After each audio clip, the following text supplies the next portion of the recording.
Window hour policy sa sentro ng Mangaldan, Pangasinan muling ipinatupad matapos buksan ang bahagi ng Arellano Street.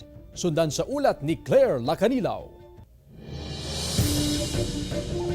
Muling ipinatupad ng Public Order and Safety Office ang window hour policy sa mga pedicab at tricycle sa Mangaldan, Pangasinan. Sinimulan ng buksan sa mga motorista ang bahagi ng Arellano Street matapos isailalim sa konstruksyon. Yung curing period nung Arellano Golia Street ay tapos na. Kaya binuksan na. So yun naman ibinalik na namin yung window hour sa Rizal Avenue o Central Business District ng bayan ng Mangaldan.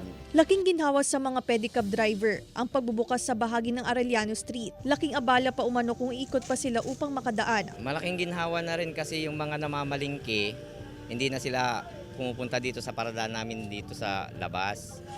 Saka kung sakali marami silang dala, at least doon na sila sasakay sa dating paradaan namin. Makakaliwag na kami, makakadaan na kami dito. Wala nang problema sa traffic dito.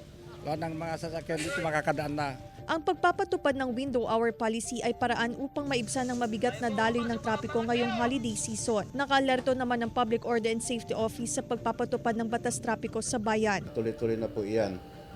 Nang sa ganun naman na maibsan yung trapiko dahil nga ho, lalo sa peak hour sa umaga, talaga hong napaka-traffic, Ma'am Claire. Kaya pinapakiusap namin sa mga pedicab at tricycle, yung mga toda, poda na bumalik sa dati. Kasama si Jing Dakanay, Claire Lacanilaw, 1 North Central Luzon.